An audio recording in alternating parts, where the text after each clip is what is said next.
Video games can be enigmatic. You don't fully know what a game has in store when you first pick it up, and you'll likely be finding new content buried deep in the game for ages. That said, there'll be times where the new content you find doesn't even make sense. You'll have more questions than answers, and less answers by the second. Sure, you could look it up, but what if nobody even knows what you're talking about? That's when the mystery gets personal, and thus, the video is born. I have a handful of these to share, so get ready for my first volume of personal video game mysteries.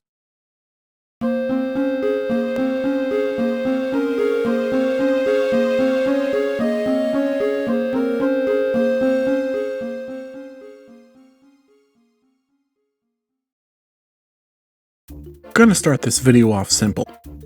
I used to use the PokeGTS website back when Pokemon Black and White 2 were still the latest games. It was a website where you could basically hijack your game's brain and make it think there's a Pokemon waiting to be sent to you via the GTS. You could customize this Pokemon and even give it illegal data, like a female Zapdos that knows Surf and has the ability Wonder Guard. It was a handy website for getting the Pokemon I wanted, but couldn't have, and thus I used it regularly. The weird little mystery comes in when one day I tried to get a Venusaur from PokeGTS, and got an egg instead. Not only did I get an egg, but it was named Venusaur. I tried hatching it, but it never left the first stage of hatching no matter how much running around I did. Eventually I got a little scared, thinking it was related to bad eggs, which are basically anti-cheating measures meant to screw with people who use Game Shark in the Gen 3 games. Considering the circumstances in which it had been obtained, that wasn't an unreasonable assumption to make. So I traded the egg to my copy of White version I didn't use, and deleted the save file, erasing the Venusaur egg forever. I don't know what would have happened if it hatched, but maybe something should stay a mystery. Time for the classic mystery. Out of bounds locations. Yeah, we've all had these, I'm pretty sure. Areas blocked off by rubble or just barely visible past a boundary you can never visit. They make you ponder what could be there. Some notable ones include the daycare yard from Ruby, Sapphire, and Emerald, the Pale Park tall grass from Diamond, Pearl, and Platinum, this giant rock blocking off an area in the dusty dunes from Fossil Fighter Champions, and the most fucked up of all of them, this doorway. Every kid saw this doorway and lost their mind, I'm sure. So, on the topic of out of bounds, let's talk about something from a game that is very clearly out of bounds, but also just as accessible as everything else in the game. The Void from Subnautica. Crater's Edge, Dead Zone, Void, whatever you choose to call it. This area of the game puts my blood in the freezer and my heart in a frenzy. I've accidentally entered it a few times before, and each time caused severe panic and fear, with very few able to blame me. For those who didn't already know, the Void of Subnautica is what borders the game map. It's mostly all water with no terrain to speak of. The music cuts off, the water turns to a too perfect shade of sickeningly vibrant blue, and you're left by yourself. Until they realize you've entered their territory. The Ghost Leviathans. Typically one of the least intimidating menaces in the game for me. They're easy to see, and they're not very smart. The issue here is that these aren't just any Ghost Leviathans. These are adults. The ones you've seen inbound were just the children. The colossal predators that chase you out here make exploring the void hellish. But you'll eventually notice them leaving you alone. They'll scatter, avoiding whatever area you've entered. You're no longer in the void. This is nothing. No biome, just water. What if that wasn't true? I cannot confirm if there's something actually out here like a big deadly fish that the Ghost Leviathans know not to mess with, but I do know there is something out there. I forgot how I found this out, but according to a few relatively obscure posts online, if you go west or east out of bounds, you'll inevitably reach something. Biomes. Not like more map to explore, but instead biomes with empty water. If you know what a Mario 64 parallel universe is, this is kind of like that, from what I can gather. Only instead of collisions repeating, it's biomes repeating. Even the PDA can acknowledge this and give you messages you'd normally only get from entering a biome for the first time. Thing is though, I can't see this for myself. I would likely die in real life if I tried to enter the sheer fear of the void. I am deathly afraid of video game voids. And to say it makes my skin crawl is to say the sun is a little warm. This is why it's a personal mystery. I personally cannot confirm any of this, and no YouTubers really seem to even notice or care that this is a thing. It genuinely fascinates me as a lover of Subnautica. I wonder if it happens in Below Zero too.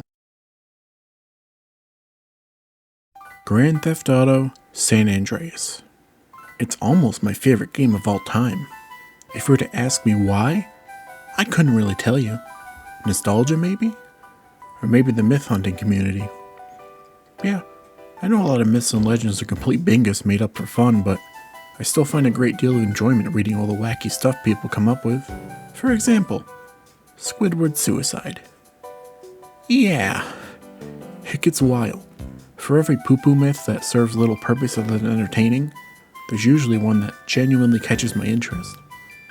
The one that I follow the most is the woods creature. Now, this thing has been hunted for over a decade. There's a lot of evidence for at least something being in the woods of San Andreas. Like, sure, it varies from person to person, but it's hard to act like this isn't at least something a little bit funny happening here. If you need proof anything is possible, just look at sharks. The myth that sharks in San Andreas existed was so stupid and clearly fake. Until it wasn't. Until people discovered sharks could spawn in-game. They're rare and timid, but existent. The woods creature could be a weird in-game spawn. It's hard for me to just give up and say there's nothing out there, especially when you consider how much fun it is to simply believe it's true. I've done my fair share of searching in that game. I've come across a few oddities of my own, but two of them are easily just seen as graphical errors. First, there's vehicles that I drove suddenly beginning to kick up blood like dirt particles. And also the time the sky just randomly decided to turn green.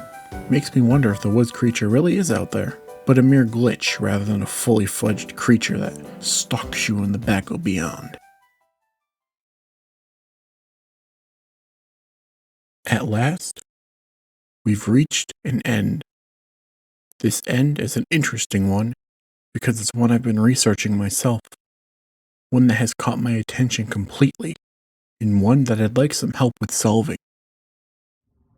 So for those who don't know, Mario is a fairly decent creepypasta about a weird Super Mario World ROM hack that contains odd text and level modifications. Climax of the story is when the forum post about it ends up revealing a sinister image.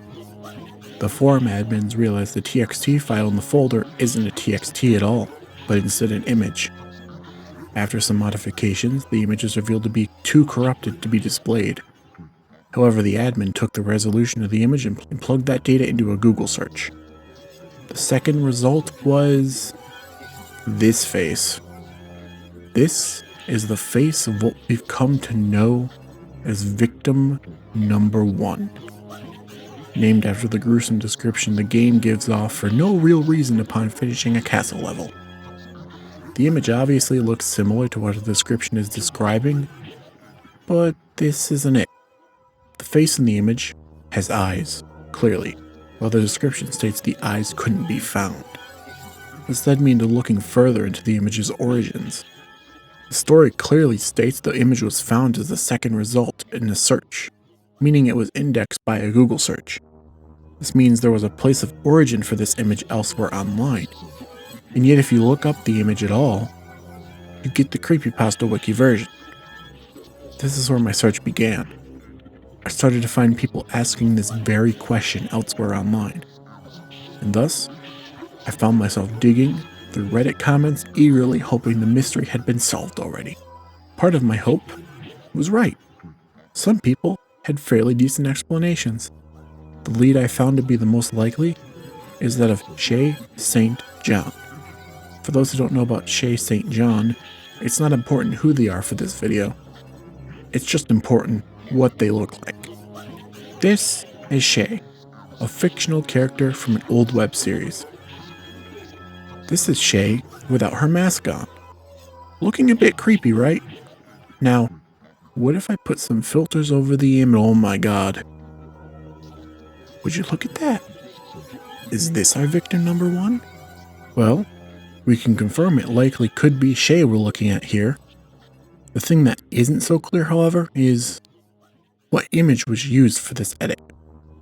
I couldn't find more than a single video of a maskless Shay. And masked Shay doesn't even have her mouth open wide enough to match the image. One could assume it was clearly extremely edited. And that's valid.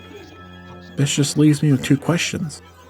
If this is our victim number 1, then what was the base image? And was it really found in a Google search?